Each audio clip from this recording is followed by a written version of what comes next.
Worried about letting someone else pick out the perfect avocado for your perfect impress them on the third date guacamole?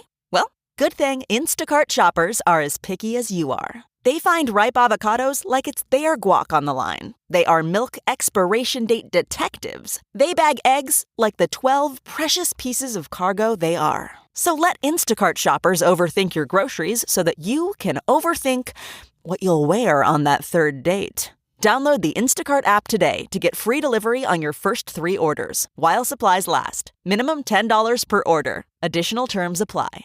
Now at T-Mobile, get 4 5G phones on us and 4 lines for $25 a line per month when you switch with eligible trade-ins. All on America's largest 5G network.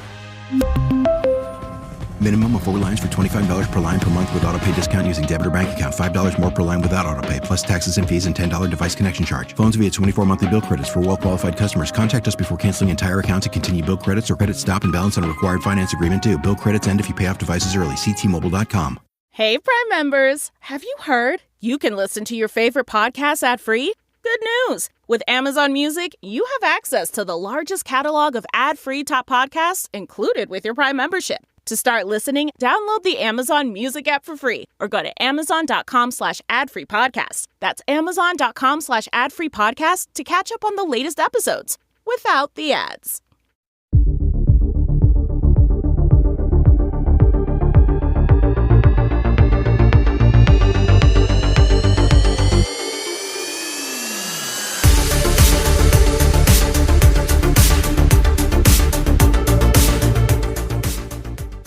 So much cataclysm has happened in the world since our last broadcast. There's been an earthquake. There's been an eclipse. There has been a rebrand of the Jennifer Lopez tour. I mean, what hasn't happened in the world?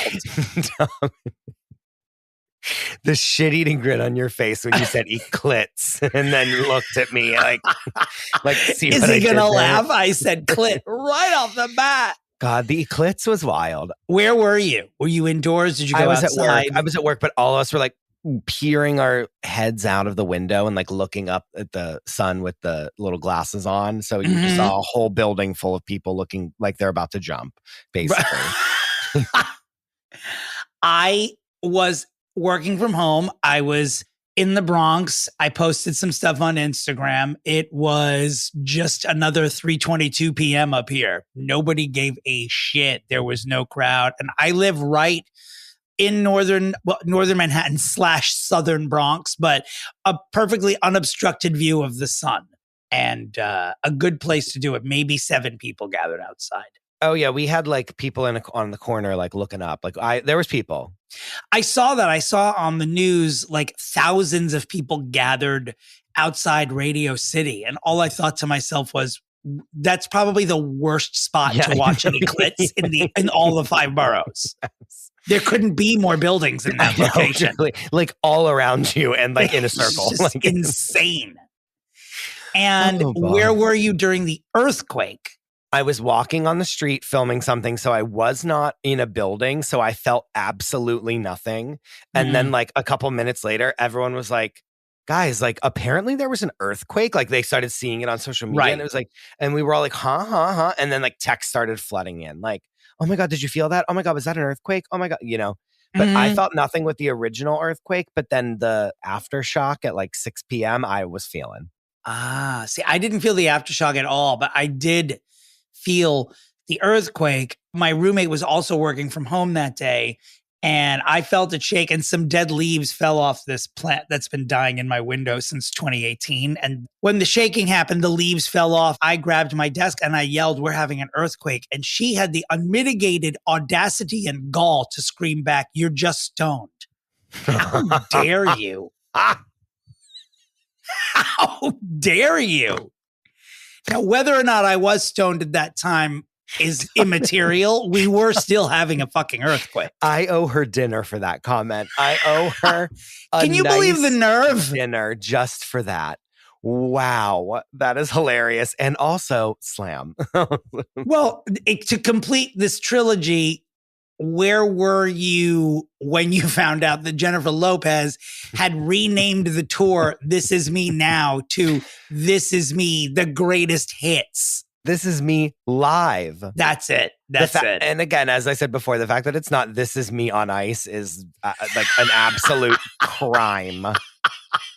Punishable by death. Yes, so she had to cancel some dates. The existing dates aren't selling the way she wanted. And so they have changed the tour name from This Is Me Now to This Is Me Live, the on greatest Ice. hits.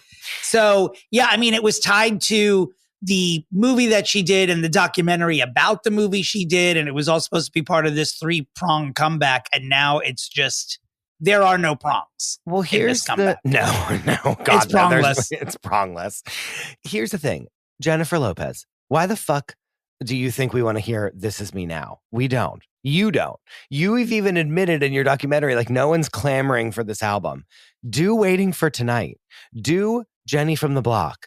Like, she's doing the right thing because, like, that is what, when we inevitably do go to this concert, I don't want to hear her sing the song about, like, we're up and down and round. It's like, I need to hear that little horn going do do do do do do do Right. do, and her singing Get Right. Like, that's what I need to hear. Like, you know what I'm saying? Like, it's I don't want to hear the song from that movie where everyone in a glass apartment building is being beaten up by their husband or boyfriend. Like, no one wants to spend $400 for that.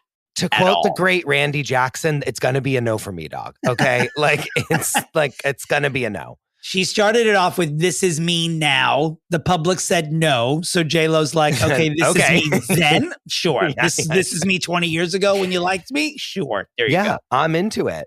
I also think that the person who gives a shit about this the least is probably Jennifer Lopez. Yes. Honestly. Like, she's all right, let's just change what we're rehearsing. She's just moving forward with it. It's not like she's going to have a loss at the end of this. You know what I mean? Like, you know that she's like, they just don't get it. Like, they just don't get my vision. They just don't get it. No one does. So apparently, also, as you know, J-Lo is shooting a movie on my block. So That's I'm right. basically right now probably 500 feet away from her, question mark. But know that Hassan told me that he was walking by the set and he started going, you're going to need salts for this one. As he's walking by all the trailers and like all the things outside, he starts going, This Is Me, ... now. And just yelling it out loud. Like, truly heckling her for no reason at all. He needs to do this, though. He needs to do this for the podcast. He needs to walk by and just shoot something for proof of life that this movie is still happening, that they haven't shut it down because of everything that's happening with This Is Me then. Oh, no, they're full speed ahead, as they should be. She's still Jennifer Lopez. Jennifer Lopez on her bad day is still better than we are. Also, the fact, 1,000,000%. Yeah. The fact that it's failing, like, actually makes me like her more. Like, the fact that it's like, now that you put this movie out, like, your tour dates are tanking makes me like feel bad for her, and actually, like, I'm obsessed with her now. Like, do you know what I mean? Like, it makes me like her. Like, now I'm going earnestly to this concert. So the other story that is moving the tectonic plates on our planet this week is, of course, the Don Lemon nuptials. I had no idea this was coming. Don Lemon is a frequent category of discussion on this broadcast. I don't know, how we missed an invite to this wedding, given that we are, of course, fans of his. But the Lemon wedding took place this week in the city. Don is 58 and married his longtime partner, Tim Malone, who is 40. So I never on this broadcast want any sort of shit about the age of the people that I liaise with. When Donathea Lemon, her husband, is a generation younger than him. I believe that's his birth name. Anyway, the real headlines coming from this wedding are not that Don has a child bride who's willing to listen to him go on and on for the rest of their lives. The headline was the guest list. And I will tell you, because I didn't know that Don Lemon was getting married, and because I didn't have my glasses on when I first read the story on the New York Post, they had pictures of the other guests at the wedding. And one of them was Clive Davis. And I, for a split second, thought that Clive Davis married Don Lemon and that this was bigger than the earthquake and the ECLITSE combined. 100%. But this is where my mind goes. Like, in that moment when I truly, for 15 full seconds, thought that Clive Davis was married to Don Lemon, my first thought was, will Clive Davis change his name to Clive Lemon? That was the first thought that I had. I'm known as Clive Lemon now. That's my professional name. Is that a Clive Davis impersonation? Do we know what Clive Davis sounds like? It's kind of a Lenny impression, but I'm Clive Davis, and this is my husband, Donathea Lemon. Donathea is really good. Clive Davis was there. Countess Luann de Lesseps, same, like also there. Two peers. I can't. Also, Lou being besties with Don Lemon is a whole other. I need another podcast to unpack that. But perhaps the most scandalous wedding guest at the Lemon nuptials was Mr. Matt Lauer, making a rare public appearance with his girlfriend, which is then not 2 days later accompanied by an Us Weekly article that Matt Lauer believes enough time has gone by and that he is planning a comeback. Whew. If you would have stopped at enough time has gone by, I would agree. Mm-hmm. I would say, you know what? And maybe I'm forgetting like how much of a monster he was, but like, I would be like, you know what? Like, you're right. Mm-hmm. And again, let me just say like, maybe I'm wrong, but like, that's how I feel. Like I could be completely wrong, but I'm like, you know what? Enough time has gone by. Like you can live your life now and like be a person in the world, but like a comeback. You don't think he should be in the public eye. No. And like, for what? And like, you were an anchor, and the whole point of being an anchor is that we trust you. Mm-hmm. Like, period. I have to say, I know this will shock a lot of people, but I did take some inspiration from Matt Lauer, actually, because during his whole scandal, when I found out that he had under his desk a button that would close and lock the door to his office, I had one installed in my home as well, just so when people from Grindr show up, I just close the door and I say, I just want you to see what I look like in the light, different from the pictures you've seen of me. I will unlock the door if you're okay. With zero filters. Sometimes they show up, they're like, is your son here? I'm like, no, that was me on Grindr. So Matt Lauer, I don't know, will we be fixing him? Is he going to be in the rotation now on the prefix? Who knows? Maybe. But planning a comeback is always a dicey phrase. So let's see how this goes. And again, like you're not to take, Amy and TJ, they like thought they were reality stars for 2 seconds and everyone was like, oh wait, we don't actually care about anything you have to say. We just like, you know what I mean? Like if Matt Lauer starts talking about his life, I'm going to be like, I don't care about this. I'm so glad you brought up Amy and TJ. We need to circle back with them and listen to that podcast. Are they even alive? Where are they? Do you think that they like murder-suicided themselves in some War of the Roses storyline and no one's heard from them for 6 weeks and no one cares? Dominick. Who would know if they were deceased? Who in the public would know? I don't know. Does anyone care? Don Lemon's wedding has overshadowed anything they were doing. Don Lemon's wedding almost overshadowed the ECLITSE. Was there even any clit? I'm still talking. Oh, that sounds like a dessert now. An ECLITSE. Yeah. Can I have a French ECLITSE, please? Let's move on to Morgan Wallen, American hero, being a fucking idiot. Morgan Wallen, you may know, was the formerly mulleted country singer who a few years ago was caught on camera yelling the N-word at Black people. And the public's response to that was 2 months later to make sure his album debuted at #1. So that's what we do here. Yeah. So now in Nashville over the weekend, he was wasted at a rooftop bar, which was on the 6th floor of a building he was in. And he took a chair while he was drunk and threw it over the side where it crashed onto the ground and truly almost hit and killed people. So he's been charged with a felony. He has a smiling mugshot. And I would assume now that the public's response would be that he will be the next senator from the great state of Tennessee, I think is how we're going to reward him for this one, right? He'll just run for office or maybe we'll make him king or something. I'm sure. It's giving Chris Brown. Remember when Chris Brown threw that chair through that window at MTV? Yes, but thankfully it only cracked the glass. It didn't cascade onto the ground. This guy could have literally killed people. Excuse me. Literally. Also, what's going on with my voice this morning? I mean, we're recording this very early. We're recording this very early in the morning. That's what it is. Allow me to do a live warm up for you. It takes about 90 minutes. Let's do a Kanye West update. We haven't one in a while. Here are some of the stories this week. As our listeners know, I will not refer to this individual as yay, because yay is a word you say when you're excited about something. And I never am. I never am with this asshole. Kanye West's employees, some of them have come forward and said that when he is threatening them at work, he does so using the voice of Super Mario.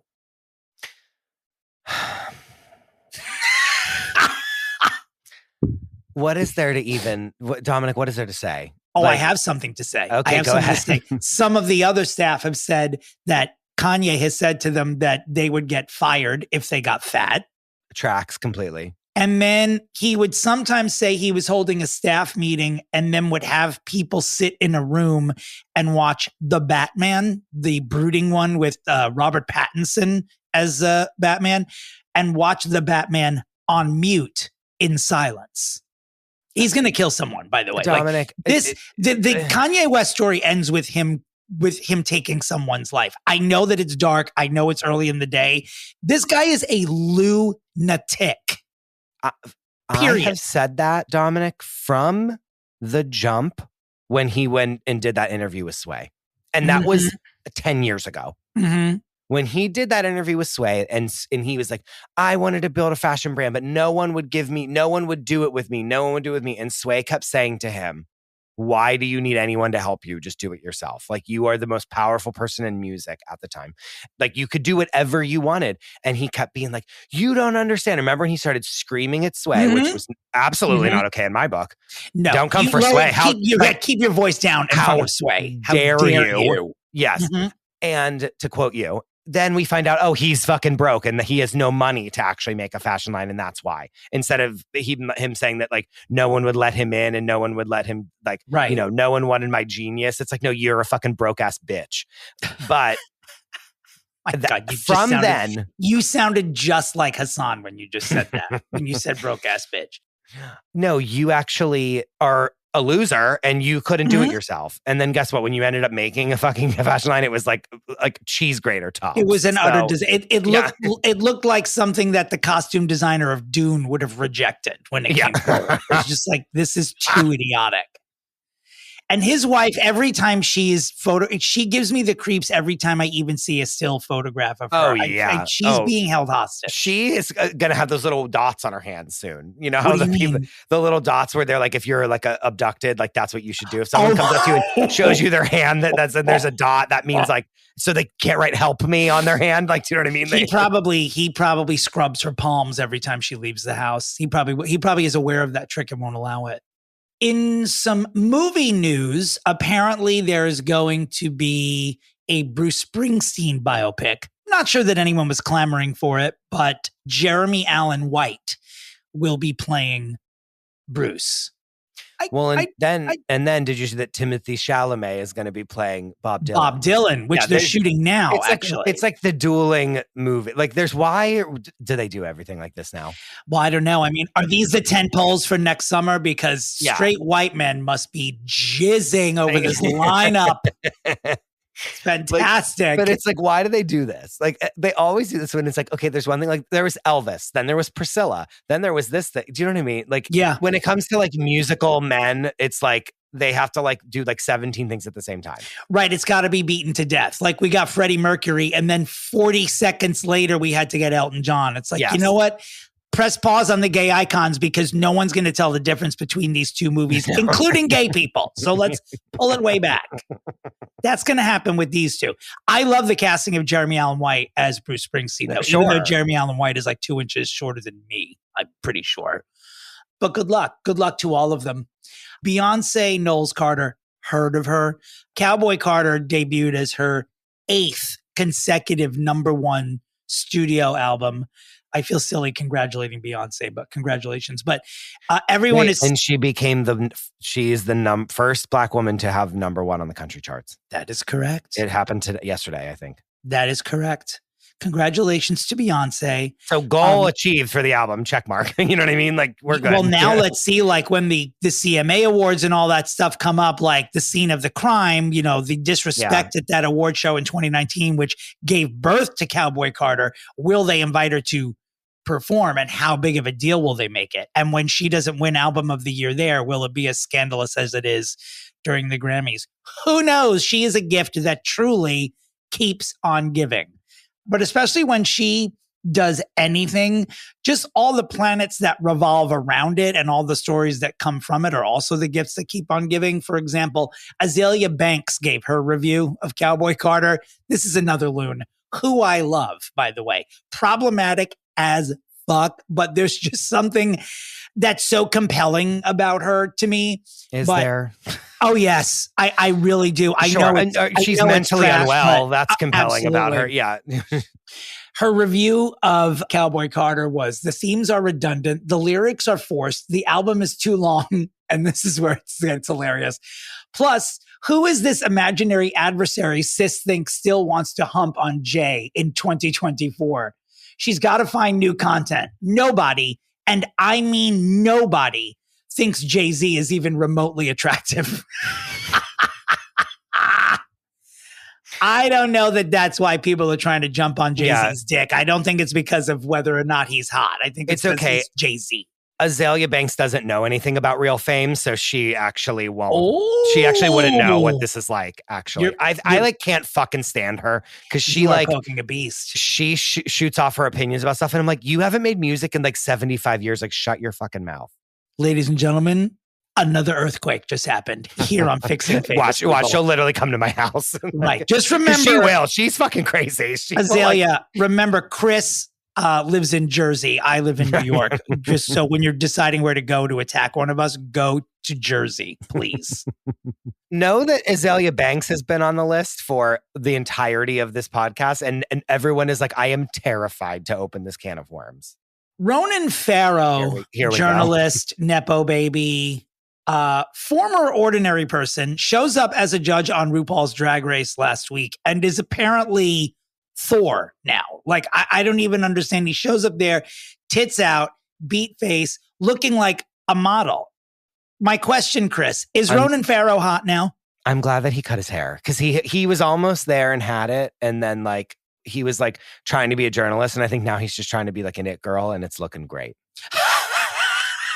Well, like, first of all, like not even, that wasn't even supposed to be a joke. Like, I'm being serious. It was a mini slam, unintentional. I do believe he is an actual journalist, but he really is. On the show, on Drag Race, he delivered a line, which I almost stood up when I watched it, but I was too fat to get off the couch and it was after 8:00.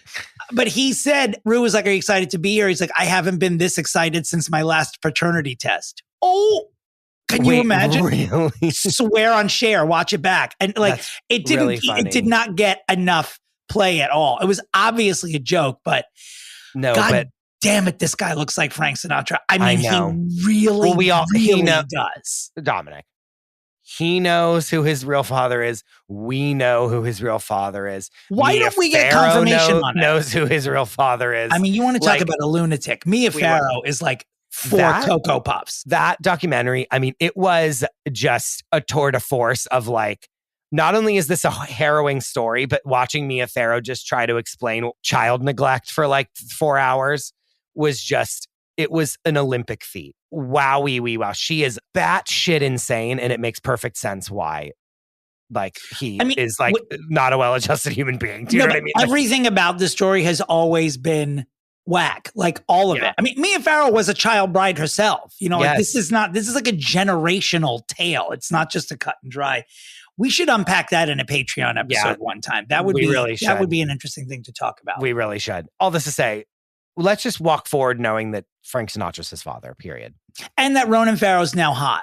Speaking of interesting things, let's please speak about Terrence Howard crawling out of mothballs and back into our lives. Speaking of feathered bangs. This motherfucker rolls up in an interview this week with a feathered wig.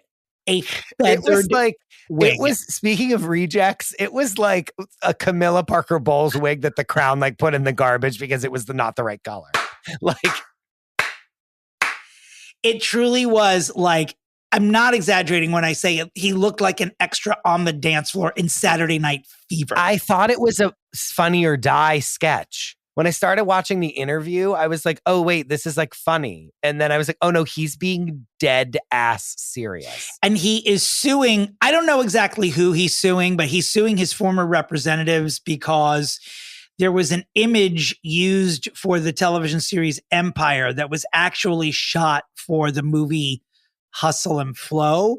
I don't know all the details about it because we're not a fact-based podcast, but he's suing somebody for millions of dollars. The point is no one cares about the lawsuit because of the wig he was wearing during the interview. This is the truth. And no, he's suing them, and you keep reading the article that you sent me in the middle of the day as if it wasn't like a complete bomb exploding all over my body. Like it was like how can you even read the article when you're looking at that wig? As if it wouldn't just like grind my entire life to a complete halt. You read the article and you're like, he has this great argument for like, here's the millions of dollars that I was like left out of whenever my representation was like not getting me enough money when I was the biggest show on Fox. And then there was this other show and they were making so much more money than me and they were all unknowns and I was an actual real A-list celebrity, like blah, blah, blah. Like, I'm like, oh my God, yes, yes, yes. Even though you're wearing this wig, like you look fucking insane, but like I'm with you. Then you find out the reason that he's doing this is because he owes $900,000 in back taxes. And I was like, what a convenient, it's so sad because it's like, I want to be on your side, but then one, the wig, and then two, well, the wig actually makes me want to be on his side more. So never mind. But one, it's like, why don't you send him the money? He should start a GoFundMe. I know you'd contribute to it. Oh, I would give $5 at least. But it's like, oh, the only reason you're bringing this up is because you need $900,000 yesterday. Terrence, again, I don't know all the details. I just, like you said in the article, he was saying that all these kids from Big Bang Theory had 11 million viewers and they were making 3 million an episode. We had 28 million viewers and I was getting $325,000 an episode. I don't know if any of those numbers are right, but I know that the argument is buried because of that wig. That's all I can tell. No, and it's hard to take him seriously when you are like, what's happening? Like, is this like... I don't know. We'll see if he's crazy like a fox. Maybe wearing the wig is all the attention he needed for someone like, maybe Taraji P is going to be here's $1 million, pay your bill, bitch. It made a splash. I'll say that much. It made me click on the article, which normally I probably wouldn't have. We're talking about it on what is now the 8th most maligned pop culture podcast headed by gay people in our universe. So, yeah. I need to revisit the story about Abby and Brittany Hensel, the conjoined twins, which I believe will now be regulars in our prefix rotation. This week, the husband who married Abby, it turns out, is the subject of a paternity suit from a previous relationship. Like being married to conjoined twins isn't enough to fill your life. Now this has to happen as well.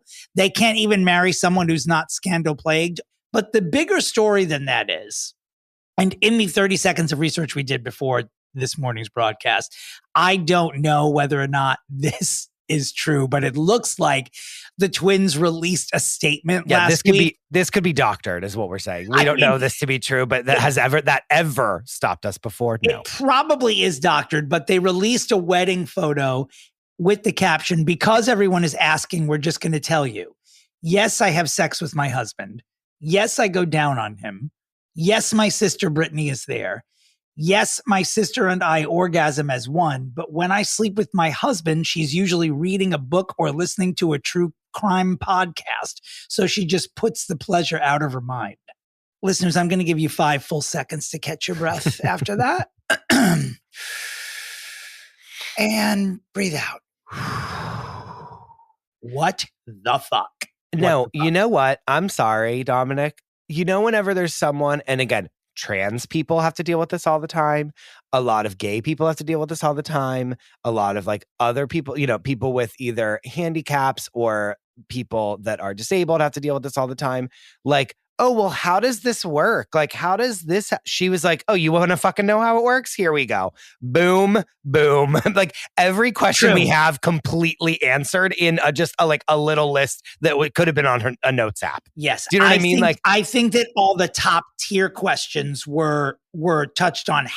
However, I now have 483 additional follow-ups. No, it's earth-shattering. But like, she's like, oh, you want to know? You want to open this can of worms? You want to go there? Let's fucking do it. She's listening to a true crime podcast. She's in between the two of you. Yeah, she's in a true crime podcast.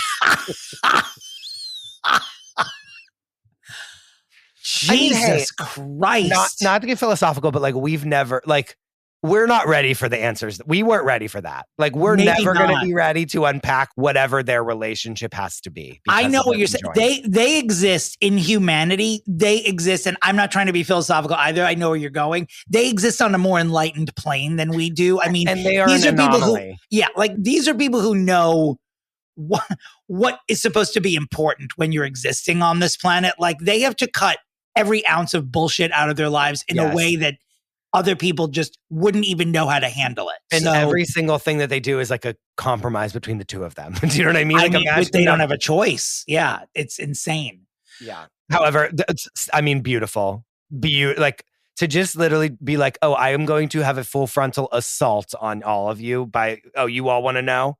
You really want to know? Go. Here you go. And literally the blood gates from like fucking The Shining, like open up, like the blood coming down the hallway. That's what we saw. Like that was what that was. Christopher, before we get into the fix, I would like to share that last night I went to go see Patti LuPone at Carnegie Hall. In a word, thrilling. I mean, what am I going to give you a blow by blow? It was Patti LuPone at Carnegie Hall. Everything you think happened there, it was even better than that. It was absolutely fan-fucking-tastic. The highlights for listeners of this podcast are Patti LuPone's first outfit was an absolute replica of the outfit I wore in my holiday show last year. I am not joking. Go to my Instagram page, sequin blazer, bell-bottom tuxedo slacks, heels high as fuck, and the same haircut. I'm not joking. I thought it was me. I thought I had died and walked out on stage at Carnegie Hall. Number 2, it was star-studded. I sat directly behind John Waters, who was seated 2 seats away from Jeff Legendary. Daniels. Murray Hill, Sandra Bernhard, Bridget Everett was there. She did the encore with Patti on stage. It was absolutely fabulous. And then the biggest star sighting of all. We leave Carnegie Hall promptly at 10:05. When Patti said it would be 2 hours with an intermission, she does not fuck around. We are on 7th Avenue. My friends and I are crossing the street, and I hear, "Excuse me, are you Dominick from Fixing Famous People?" Chris. Did that really happen? Don't play with me. My friends were there. My friends, Stephen and David, were there. We are not even at the curb yet. And I was so stunned that someone had recognized me in general. I just turned around and paused in the street. And my friend Stephen was like, "Can you get on the curb before you continue your conversation?" A woman named Rose and her male friend MJ. And they're huge fans of the podcast. They use the word literally no less than 5 times during our conversation. I'm screaming. Here's the thing. First of all, I won't even try. I don't even think I physically could be coy about the thrill of being recognized for any reason, anywhere, even if it was for committing a crime. I'd just be like, "Are you Dominick?" I am. Holding a gun. But I was so thrilled. I don't want to call them kids and be insulting. They were young. I mean, if they were 24 years old, that would be... No. Oh, they were very young. They were like either college students or freshly out. First of all, the fact that they were at a Patti LuPone concert gave me hope. It just gave me hope. Because as I'm sitting there in the audience crying, because I'm a gay person at Patti LuPone, yeah. Just loving New York, loving being gay, loving like the world, still feeling like it's getting back to normal, and just going to live events. A live event where, because it was Patti LuPone, there was not a single cell phone to be seen in the audience at Carnegie Hall. Come down into the pit and literally beat the shit out of you with the microphone. Chew your neck like Siegfried and Roy's tiger. Are you kidding me? Wait, where are Siegfried and Roy? Well, one of them's dead, Chris. One of them got eaten by the... Oh, wait, they're both dead now. Yeah, but they're both dead now. Now they're both deceased. Oh, sorry. He died well, the one who got bitten by the tiger has been dead for... I don't know, maybe 5 years. Dead. And the other one died, I think recently. Yeah. like last year or the year before. Okay, that's really okay. Sorry, They were up there though. They were in their 80s. Oh, really? Oh, I guess I guess they were. Yeah. Oh, that's really sad. Okay, moving on. Back to Rose and MJ. Wait, Rose and MJ, I can't even. That's exhilarating. Yeah, and they were. How did they recognize you? I guess from Instagram. I don't know. I mean, there are people that actually go to the page and know what we look like, or have gone to my page and seen stand-up clips and blah, blah, blah. Yeah. I really do assault the people when I'm trying to get noticed. Because again, people truly are like, we don't know which one of you is talking. Like do you know what I mean? No, like, they knew. Yeah. So I'm like, oh, how did they even... Wow. We talked about you. They said they want to go, they want to come to the duplex. They've been before, which they have to. I'm going to just start saying when I'm going to, like on these Wednesdays, if I'm going to be there on Friday, I'm just going to tell the world. And I'm going to tell you, I'll be at the duplex Friday. I know Chris is working. Maybe he'll show up later, but I'll be there at like 6. I might roll up. I might be rolling up on Friday to meet you. But I was so happy to see young and really, if I may, both quite gorgeous people, because it's always nice. I like knowing that the listenership is attractive because I'm selfish. And again, young people that have great taste. Wink. Right. Patty LaPone and these two faggots. Way to go, Rose and MJ. We're such idiots. But the greatest thing that Rose and MJ said, because we had a conversation about the LaPone concert, and I told them all the famous people I met. I said, did you see anybody? And they said, you're the celebrity we saw. I made love to the two of them instantly, right in the middle of 7th Avenue. I stopped traffic. I'm sure you did. I had that knitted into a pillow overnight, and I laid my head on it. Speaking of being recognized for a crime, I'm surprised you weren't arrested for that. Well, it was quick. Speaking of seasoned show business professionals, where I should be in jail for not making this the absolute first thing we talk about. Gypsy Rose Blanchard, our fucking girl, was like, hey, everyone, I'm going to get plastic surgery. I'm just you don't know this. I'm hearing this for the first time. Dominick, she goes, hey, everyone. Hey, y'all, I'm going to get plastic surgery. Like, just FYI. And the whole world was like, God bless. I'm not going to do it again. I'm not going to do it again. But let's get loud. But truly, the whole world was like at attention, saluting her. Like, Dominick, this is exactly what I want. I want her to look fucking batshit crazy insane with plastic surgery. And then she's bopping right back. Why get plastic surgery if not to make a television comeback? Yeah. She's going to be anchoring CNN soon. I can't wait. Know it. I'm chomping at the bit to see her. And then she put out a statement after the surgery with everyone. She's like, everything went great. So she just is like, she's dangling the carrot in front of our faces. I have not heard anything about this. Yes. And now it's the only thing I'm going to do all day. I may get in my car and go to where she is to see it. She knows what she needs to do and she's fucking doing it. And I'm fucking horny. She knows. Like, you know what I mean? Celebrities must have called her and said, here's what you need to do to get gays. Right, to get a loyal audience, because gay people are loyal. Even when we're trashing people like J-Lo, we're still going to the fucking concert, aren't we? Yeah, we sure are. She's our current events, J-Lo. She's going to keep rising and falling, and we'll be talking about her in 20 years. And again, not to say that we did this, but like, did I not say I need her dating yesterday? I need her that. I knew my whole fucking rant the other day. Here she's like, oh, you need me primed and ready? Here I go, under the knife immediately. Thank you, Gypsy Rose. Before we get into the fix, very quickly, we did record this episode regarding Amanda Bynes about a month ago before this Nickelodeon child endangerment documentary came forward. So I don't know if we addressed it at the top of the actual fix, but we love Amanda Bynes. We're skirting around any issues. This episode was recorded before that documentary came out. It is not a slam on mental illness. We are doing this, particularly Chris, who grew up with Amanda Bynes. 100%. It comes from a place of love. So if you feel like you want to write off some comment about how we're being insensitive to mental illness, I'm going to save you the 3 hours it would take to craft it in a way that wouldn't make us make fun of it. Just don't. We love you. Also listen to the episode, because all we do is say about how talented she is and how much we love her. So, and we fix her too. So you're welcome. Last week, I teased announcements regarding my day job and my gay job. The one for my day job, I need to push that announcement to next week, but I can tell you that I will be appearing occasionally on a television show on Lifetime Television for women beginning April 18th, but we will talk about it more next week. As far as my gay job, I know many listeners have been asking if I'm going to be doing a Pride show. I will be doing at least one here in New York at the Cutting Room the last week of June, and we will have more details for that for you next week. Chris, have I forgotten anything before we get into our fix? The only thing you've forgotten, and thank you for those updates. I can't wait to buy tickets and to line up in front of my television. You can go for free, Chris. I appreciate you. The only thing that you've forgotten is you need to read page 2 of Britney Spears' trip. And know that Chelsea Devantez on Glamorous Trash has done an entire breakdown where she's gone through every sentence of this and explained why Britney is writing. Zila is writing this to us. And so if you really want to deep dive on this, go to Glamorous Trash and she's going to give you the goods. But when you're ready for a dramatic reading of it, come here. Page 2. Now we're only doing a page at a time, so it begins and ends with a sentence fragment. You have to say the emojis also. I don't know if you did that last time, but you need to. I didn't.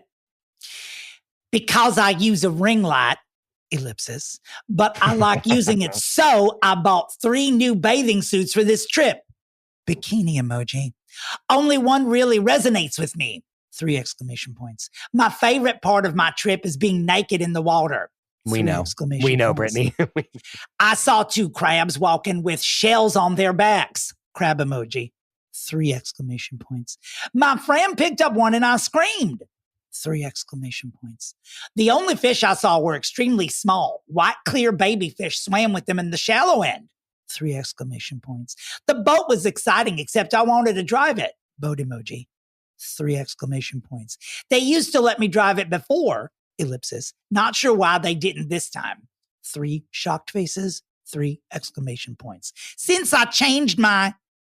and scene. And that's the end of page 2 of the 5-page summary of Britney's vacation. If someone told me that they developed a movie off of this rant, I would watch it immediately. Not off the Instagram, but off of my idiot reading of it. I guess, sure. And that'll do it for this week's prefix. Let's get into the fix. This episode is brought to you by Huggies Little Movers. Huggies knows that babies come in all shapes and sizes, and their tushies do too. Huggies has more curves and outstanding active fit. Parents know that there's nothing worse than an ill-fitting diaper, especially for active, wiggly babies. Huggies Little Movers are curved to fit all curves, so babies feel comfy no matter how much they're moving around. And we all know they're moving around a lot. They also offer 12-hour protection against leaks, which is a game changer. Get your baby's butt into the best fitting diaper. Huggies Little Movers. We got you, baby. This is a mini meditation guided by Bombas. Repeat after me. I'm comfy. I'm cozy. I have 0 blisters on my toes. And that's because I wear Bombas, the softest socks, underwear, and t-shirts that give back. 1 purchased equals 1 donated. Now go to bombas.com/Wondery and use code Wondery for 20% off your first purchase. That's BOMBAS.com/Wondery and use code Wondery at checkout. All right. Our next guest it's top 3. Honestly, I was like, if I can get this girl on my fucking podcast, like, we're good to go. Her name is Christine Carmela. I came to her as she did a TikTok about Tom Hardy in a Huffington Post article that said, "Of course I've had gay sex. I'm an actor." And she did a TikTok. And when I tell you that I have watched it, obviously Hassan showed it to me and we laughed about it 9 million times. I quote it daily, guys, daily. I'll just go, of course. You make me pee my pants. When you were like, I can't remember what it was. Like, who are my top artists on my like Spotify always? Glee cast. And it's like, just pee my pants. Hilarious. Christine, welcome to the show. In the presence of a goddess. Oh my God. In the presence of a goddess. Far too kind. I think it's a huge honor to be the least successful person to ever be a guest on this podcast. I don't know. There's always me and Chris. So yeah. Tell us a little. I mean, did you read the Tom Hardy article, by the way? Like, of course I read the Tom Hardy article. I read it years and years ago when it like came out, and it sat on my mind for so many years. There are so many articles like this, like the Katy Perry killing the nun. And what's that? Oh my God. You have to do research Chris, on this. you don't know Mom. this? No, I don't know this one. Tell him. Did Christine do a TikTok on this? I don't think so. So how would I know? So basically, there was this nun who was like listening to Katy Perry and collapsed and died and sued her. And then the article was just like, Katy Perry kills nun. Wait, that is and it's beyond. one of my favorite things. And also, there's so many articles like this, like Paula Abdul making up that plane crash. Yes. Beautiful. I love when celebrities return to, you know, kind of blog era 2000s, just saying absolute nonsense publicly. Yeah, yes, correct. It's beautiful. Everything can be weaponized against a celebrity these days. Everything can be weaponized. And frankly, let it happen. Yeah, it's so good. It's so good. Oh, God. Okay. Speaking of weaponization. Weaponization. Yes. Oh my, I was very torn. We talked about it on more than one occasion over the past many months, Chris and I, about whether or not to have Ms. Amanda Bynes be the subject of a fix because of her obvious issues that don't include involuntary tweeting and all sorts of stuff like that about about issues. So were you given a list? How did you come to Amanda Bynes? Did you request her or was she on our list for you? I received a list of people and I was torn between Amanda Bynes, who is like truly one of my biggest childhood icons. Same. Because I am such a young woman and I'm a very old one, so continue. Yeah. And alternatively, I was in high school when Amanda Bynes was born, and that is not a joke. I wasn't even alive when she was on all that. Yeah, I believe you. Yeah. And then alternatively was a woman that is near and dear to my heart that I do regularly apologize for some of her actions, and that is Miss Azalea Banks. And that one is just such a can of worms, though. And that diva has had beef with, I think, every living human. She's been on the list. Her and Nick Cannon have been on the list forever. We eventually did Nick Cannon. No one will touch Azalea Banks. No one will touch Azalea Banks. It's just so frightening. It's you know why? It would have to be like a three-parter. It would have to be 3 parts. I don't even know if we could intelligently handle it because this is obviously a queer-friendly podcast. And Azalea Banks is a queer-friendly artist while also being very homophobic. So it's like, I don't know where we would land on and that. Also but you know what I do like? Selling soaps that like bleach men's buttholes. Oh my God, the pussy soap, the pussy bar. Goes, please send me your bleached asshole so I can put it on my Twitter. Like and she was posting asshole pics on Twitter. Yes. Speaking of icons, honestly, for us. True. And you were drawn to her because? My first introduction to Miss Bynes was through the Amanda Show. Yeah. I was so obsessed. I realize now, because I was looking back at when that was airing, I was like 2. Yeah. So I was obviously watching reruns, but they were rerunning the fuck out of that shit on Nickelodeon when I was a youth. So I was obsessed with the Amanda Show. And then obviously, I mean, she has such a stacked filmography. Yeah. We have She's the Man, What a Girl Wants, Hairspray, Easy A. So much. Big Fat Fucking Liar. So much. Period. It's pretty insane. It's insane. And she was so young. Yeah. So she starts on All That, a show that when she was 10. Truly made for me, exactly the person my age whenever that came out. Like I was the exact correct audience for All That. When did that come out? The mid-90s? Like 95 probably. Yeah. Like it was yeah. She then is such a breakout star on All That, much like Kenan Thompson and Kel Mitchell. Yeah. When they get Kenan and Kel, she also gets the Amanda Show. And the Amanda Show is basically like her own version of All That. Like she's so good that they give her her own version of the show that she's already on. It's her Carol Burnett show. Yes, it is her Carol Burnett show. And like, I'm going to be all very that, brave. by the way, all that started in 96 and the Amanda Show was given to her in 99. There's no person that's a child star today that could do the Amanda Show. Like, period. No. She was so funny. People don't have that charisma. She was already doing her own SNL like at 10 and at truly 12 years old. She had reoccurring characters. She had the person that was her biggest fan that was a nerd who was trying to find her. Amanda, please. And she would go, amandaplease.com. I could do the whole ending of it. Like, you went to amandaplease.com and that was like where you found all the stuff that you could find. Cause like the internet existed by now and it was like dial up AOL.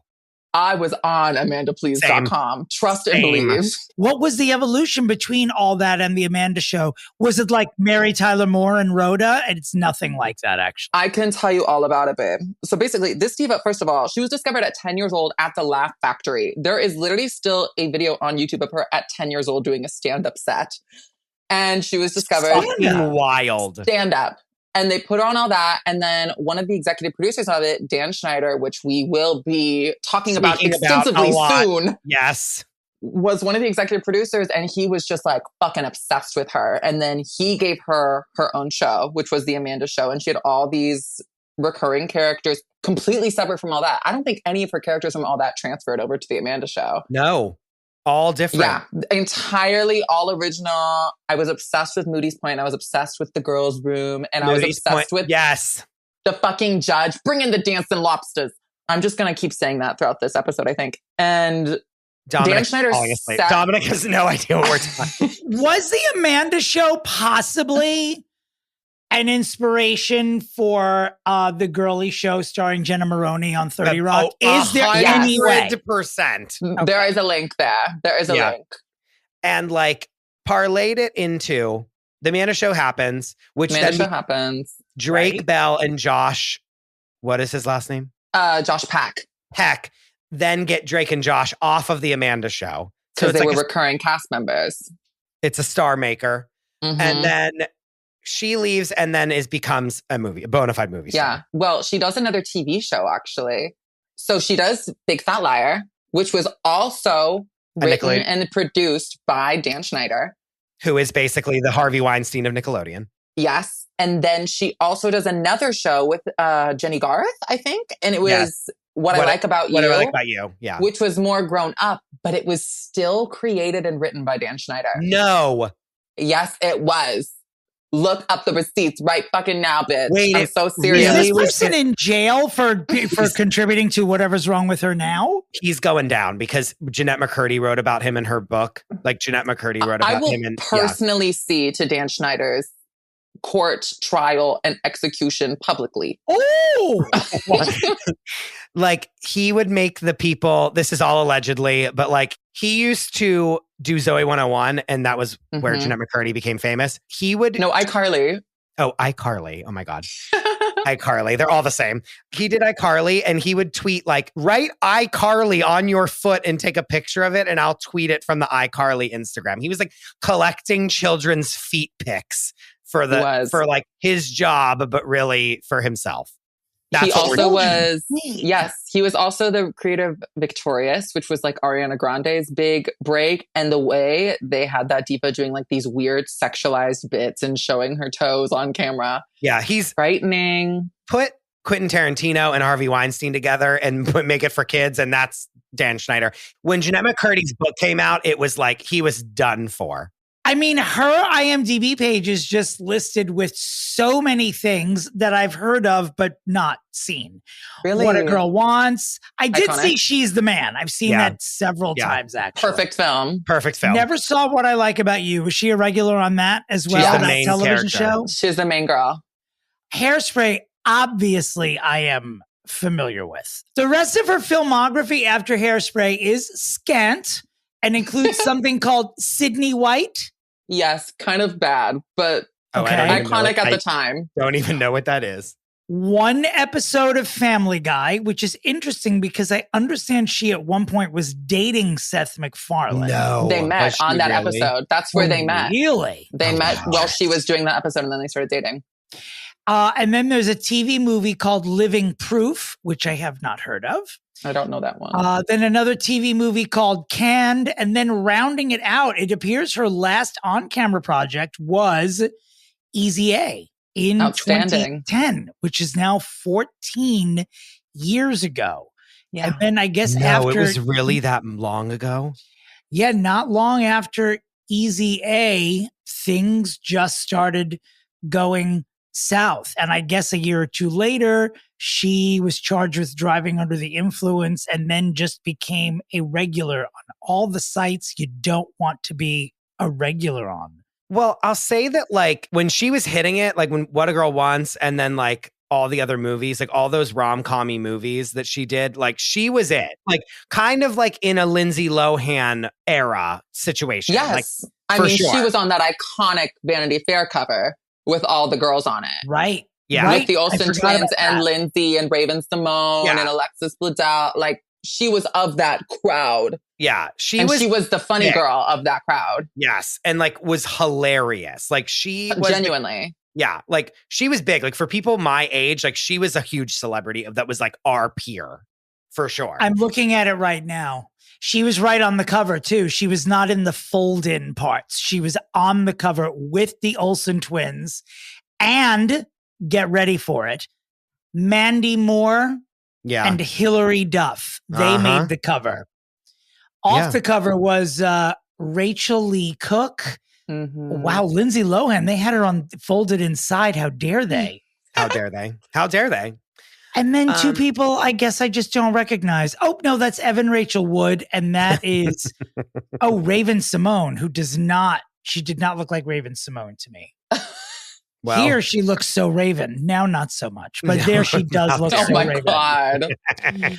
And yeah, I recall this cover. I don't recall Amanda Bynes being on the front like that. Yeah. No, she was a big star. It's so funny to look. If you look at this cover, there's not, wow. A lot of these people have sort of faded. I mean, Amanda has had her troubles. The Olsen twins, cajillionaires, but not really public eye queens much longer. No. True. Mandy Moore obviously found success as an actress on This Is Us. Hilary Duff, I feel like she pops up every once in a while with something fun, but she's not a regular. Evan Rachel Wood, I mean, obviously a star. Raven and Lindsay. Raven is still collecting her Disney bag. Yeah, she really is. She's still on Disney Channel, I think. Is she currently? I think she is still like her like reboot Raven's Home. I'm pretty sure it's like still actively airing. Probably. Remember when she was on Is Raven's Home like an old folks home at this point? Like Raven's Home for the elderly? And she's like, I know when you're gonna die. Like she like is like having Oh God. Okay, so then she does her movies. Then she's kind of, she does do the like supporting actress that's funny role for a little bit. Once she kind of falls out of her Lindsay Lohan shine. But like, again, we love it. She's great. Every time she's in a movie, we love it. Then she kind of goes away. And we don't really hear about her. We don't see her. It's like Instagram, like social media doesn't exist yet. Then she pops up on social media and sends the 2013 tweet that rocked the nation. Oh, God. The world. When she, out of absolutely nowhere, tweets, and I quote, "I would let Drake murder my vagina." The world stopped spinning. We all were like, we haven't thought of you in like 10 years. And this is your like foray back into society. Also, like, we also agree. No, and 100%. Like, this is hilarious. Like, it was like every emotion you could have, this tweet sent into the world. She ate that at the end of the day. And, there was like, she did this interview years later where someone was like, I know you were on a lot of drugs and you were really going through a hard time when you were tweeting all this crazy shit. Because she was also tweeting about like having a microchip implanted in her. Yes, correct. And they were like, what did you mean to say when you said, I want Drake to murder my vagina? She's like, no, that one I meant. She's like, she was like clean bill of health that day. I was like stone cold sober. That one I said, I looked at Drake and I said, I need to fuck him. Yeah. Murder my vagina. Like washing your hands of it. And it simply is a full sentence and that is what it is. And ultimately that's what a girl wants. Yeah. Period. Mm-hmm. Especially now that his murder weapon has been in the news recently. Correct. I'm surprised she didn't retweet it. We all saw it. Where was she then? Why was she not back on Twitter then? So then you're right. Then after we're all like, oh my God, Amanda Bynes, like, like you're amazing. Like, we love you. Like, this was funny. She then goes on like an absolute tirade where she's tweeting that like basically every ridiculous conspiracy theory you've ever heard, she's like tweeting and being like, I know this is true, et cetera, et cetera. Yeah. And then we start getting the stories of like, remember she like threw the bong out of a window?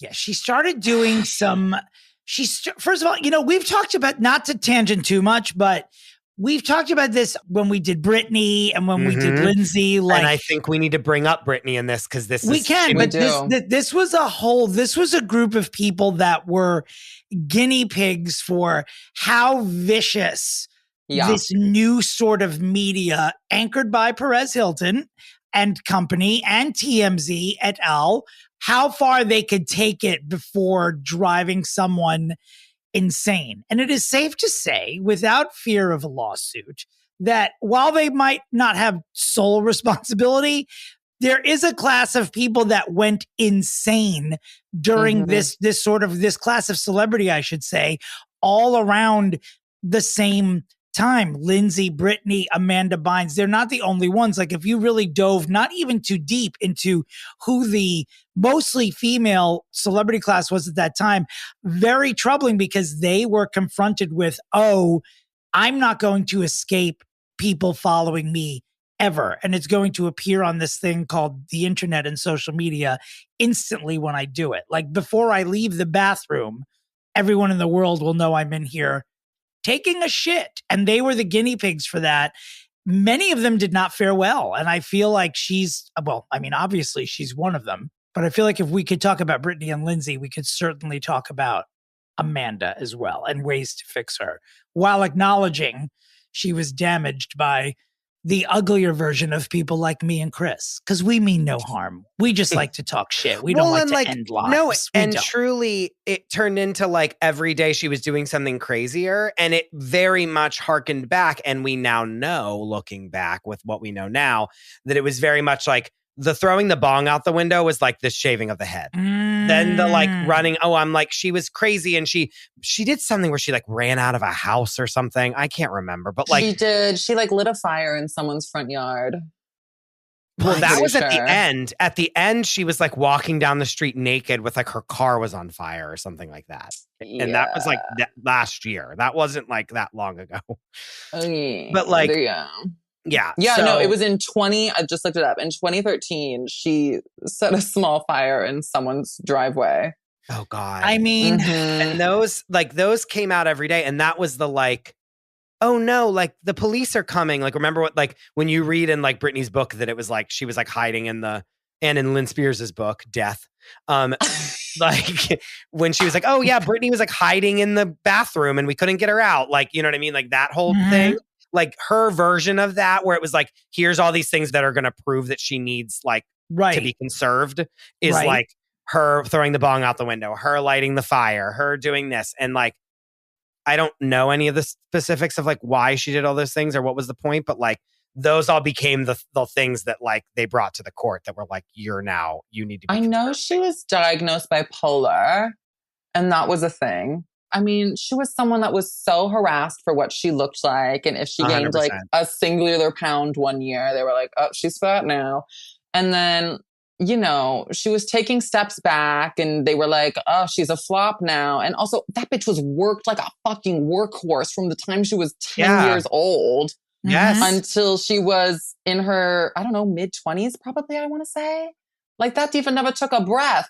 And that's also like a full career right there, right? Yes. And the Bynes also tried, they did put her into a conservatorship, which is what apparently families of women who were the sole breadwinners in their families during the early 2000s, you just filed a conservatorship for them when you realize, our money is being wasted. So I'm sure that if Ted Koppel or Diane Sawyer were here, they could do a much deeper dive into how right we are about this. But we're just gonna keep moving forward. Yeah, I know that. I mean, her conservatorship did end, and it wasn't like a huge. No, hoopla, she like won. Actually, like it was like won, free Amanda, and like she won. And but I think her parents were also like, yeah, she should be free by now. If I'm not mistaken. You are not mistaken. It was just 2 years ago in February of 2022. She filed to end the conservatorship and it was terminated in March of 2022. But a year later, she was placed on another psychiatric hold after she had flagged a bystander for help. Apparently, she'd had some sort of episode in Los Angeles. It's not really clear. She was supposed to have a comeback last year and she was appearing at an All That panel at a 90s con. And she did not make it. Yes, and that was when she was seen naked in the street, right? Yeah. I don't know. You're probably right. I don't know about the naked part. I don't know. I mean, I remember that happening though, unless that was like a Mandela effect. No, it's literally March. It's March of like 1 whole year ago. TMZ. Amanda Bynes placed on psychiatric hold. Amanda Bynes has been placed on a psychiatric hold after she was found roaming the streets naked and alone. Yeah, like that's bad. That's a toughie. That's bad. That's a bad. toughie, and not funny. That's like terrifying. No, like, it's just so sad. And I'm glad that you guys, because look, I'll sit here and make fun of anybody, especially one I'm not a fan of. But no, it's important that anyone listening to this understands that, like, we knew before we started this that Amanda Bynes had some actual serious issues. But two of the three of us are actual fans of Amanda Bynes. One of the three of us, again, has grandchildren that thoroughly enjoyed many of these television shows. It was truly Party City Wigs. And you were like watching someone, you were like, fuck, like this is bad. Oh, like, what do we do? Every step was more devastating than the last. Yeah, for real. And then she started doing like vague interviews again. And it was so eerie. Yeah. It was I have sad. to pause the podcast for a moment because we are many minutes into this and we have not done our standard fun game where we have Chris and our guest guess the middle name of the person that we are fixing. So don't look anything up on Wikipedia. Okay. We do this on every episode of our broadcast. Amanda Bynes, born April 3rd, 1986. She is 37 years old. And She's that much older than me? Wow. She's born and raised in Thousand Oaks, California. What is Amanda Bynes' middle name? I genuinely think I used to know this. All right. Just in my deep standum. It's happened before. It's not like one of the common Maries or whatever. Like, if I remember correctly, it's like kind of giving like mom. The middle name at least. I can't give anything away. No hints? Okay. It's not an unusual name. I can see how someone would say, it's sure this is a mom. Someone your age, yes, someone, it would be a mom's name. Patricia. Okay. Not Patricia. It's somewhere in like Patricia, Sheila, Laura. What was it? Laura. It's Laura. Thank you. You're the third person to guess a correct. Third ever. To get it right, yes. Oh my God. Well, shout out to me being an Amanda Please Ask Your fanatic. top three. AmandaPlease.com. I'll never forget it. She jumps careers a bit. She had that phase where she was going to some design school because she was like, I'm going to be a clothing designer. She was going to follow in the footsteps of the Olsen twins. Yeah. And I remember even like I was literally watching Amanda Bynes interviews from back in the day to prep for this. And the thing is she is talking about like designing clothes like when she's literally 12 years old on the fucking like Howie Mandel show when that existed. That's Chris's nemesis, you mean? Yeah. Howie Mandel is Chris's nemesis. He is a spooky, spooky, weird man.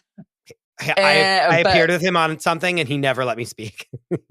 Ew. I know. That's why he's my nemesis. That's so nasty. Actually. I know. Isn't it terrible? Anyway, continue. But she's been talking about like designing clothes and being interested in fashion forever. And then she did have a fashion brand for like a hot second when she was kind of at like the height of her starlet dumb, as all those teen starlets why wouldn't do. she? Why not? Why not? By Hilary Duff.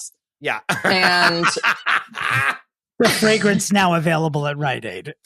Oh my God. Ross. Yeah. I literally looked up this clothing line and there are bitches selling this shit on Depop like it is, you know, fucking vintage Juicy Couture. It's crazy.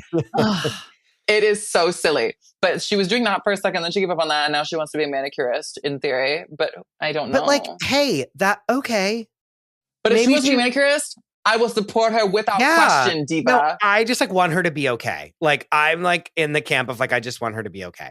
I want her to be happy. So that's kind of where we're at. I feel like we're kind of at our fixing point, but she's like tried to do a podcast and then realized that the person that she was doing it with, she did not even know, and he was a monster.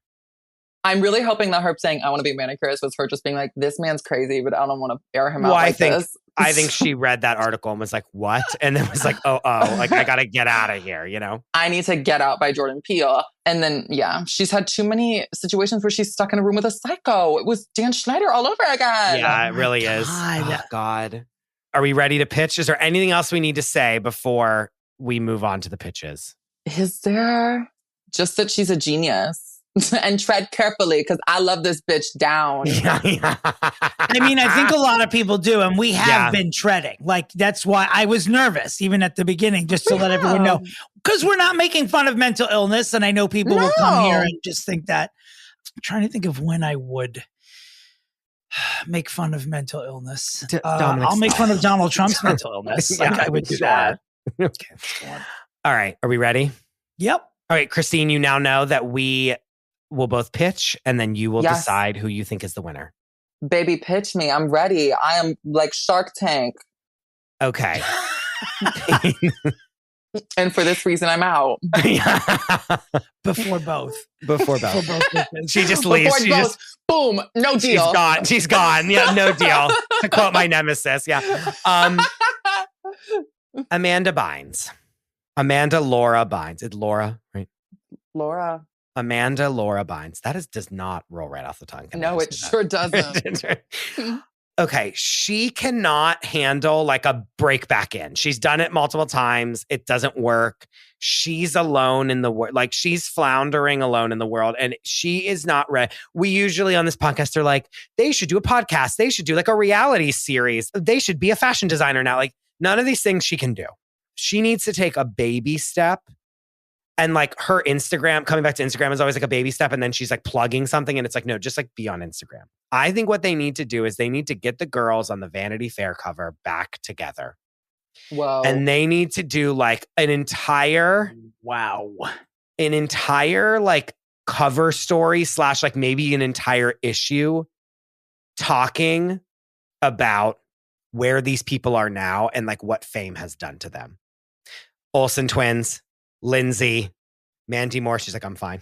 Like there's a success story. Right? She's like, I'm on a great show that This Is Us that everyone loved. Like I'm good. Her and Evan Rachel Wood are like, we good. Evan Rachel Wood is like, well, Evan Rachel Wood has had her problems too, but like Evan Rachel Wood's like, though. They actually all have. I was on Manson of it all. Yeah. What was she on? I was on what was that show? Westworld. Which I loved, which I was like the only person still watching it in the last season, like truly the only person. It's still happening? No, it's done now. They canceled it. Thank God. Like the last season, like truly not one human being other than me watched it. Who else did we have on that cover? Alexis Bledel. Like, Raven. Raven. Oh God, Raven. Rachel Lee Cook. Yeah, all of them coming back and being like, we did this and now like, look, where has our lives gone? And I think that Amanda is part of that big article and we do get some of her story, but she's like I want it to be like a collective, like women's, and they should do one of those like round tables that they do. Isn't it Vanity Fair that does it? Maybe it's Variety. No, I think it's Vanity Fair. It does them, but yeah. Like a round table of all of those women, like talking about what happened and like talking about their experiences. And like, I need to put her in a place where she has community so she can like feel okay with her peers of people that have gone through things like her. And she's not like being pressured to like perform or put out a product. That's like baby step. And then obviously I want it to like go into like a documentary about like what happened to her.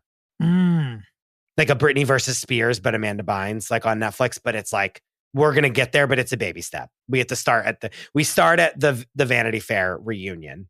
And that is my pitch. I love that Vanity Fair reunion. I've also called Alexis Bledel Rachel Lee Cook 7 times during the past hour, and I want to apologize for it. Wasn't Rachel Lee Cook at all? No, I'm looking right at her, and I keep saying Rachel Lee Cook and seeing Rachel Lee Cook, but then Chris just said Alexis Bledel, and I scroll down to the bottom, and it is Alexis Bledel, that picture, who probably looks nothing like Rachel Lee Cook, but I confuse white women on a daily basis, especially those that are around the same age. Amanda Laura Bynes, ALB, as she's known from here forward. My idea comes from the heart. I think Chris is probably going to win this week, especially given what a fan Christine is of Amanda, and I feel like she will flourish under what Chris's proposition is. However, there's part of me that just doesn't know. I'm looking at recent photos. I'm just getting an energy that you're done, and I almost don't want to fuck with it. And what I do think is that all of your peers from that time period should get together and do a GoFundMe, and it should just be called Thank You, Amanda Bynes, and we should just run up something where they buy a house, pay for it. She sits there and doles out advice, and that's where she writes the book.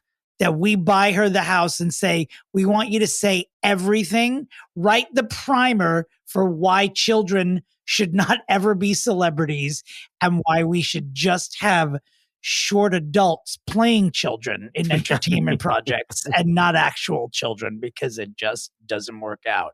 But I think that we should have an industry financed thank you house to Amanda Bynes where she can write her cautionary tale. And if she needs someone to write the book for her, we know several starlets from that era who have pretended to write their own books, and they need their authors to for real. Go to Amanda's house. Huge industry.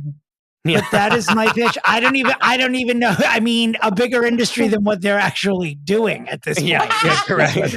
Yeah. And that's my pitch. And not very exciting, but I just don't know. I'm nervous. I'm nervous about her. We couldn't go circus. We couldn't go crazy this time. No circus pitch for ALB. She couldn't handle it. She deserves better. None for ALB.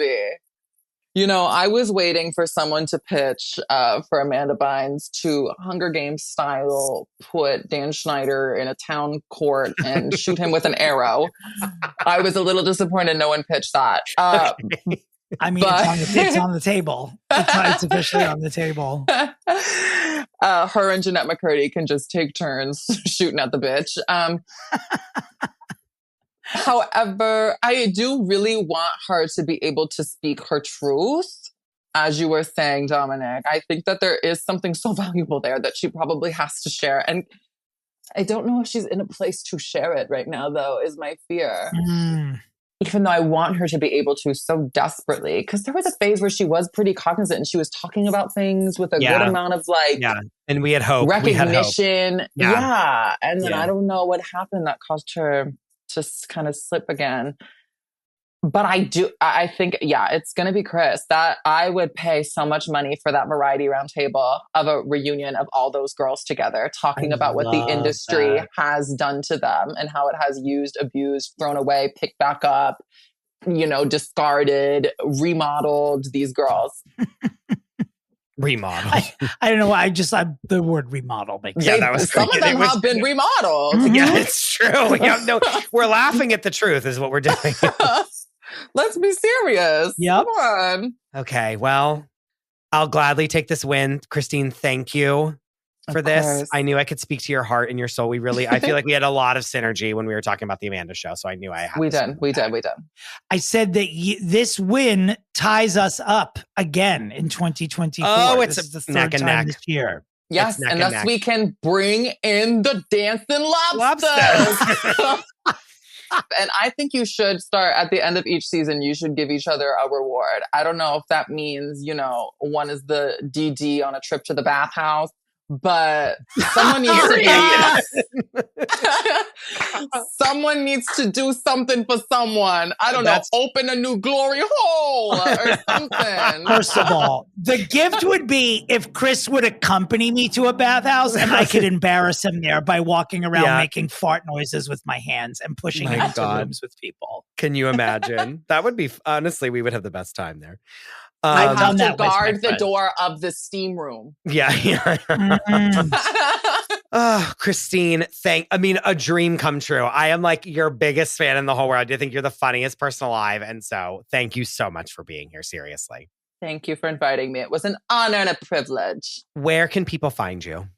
Oh, such a great cue. They can find me on TikTok, if I can remember what my username is. I think it's @icris_teen. You can also find me on Instagram that way. And you could find me on Twitter, @icris_teen, because they don't allow periods because they're against gay people making a point. And women. And women. Yeah. I have proof.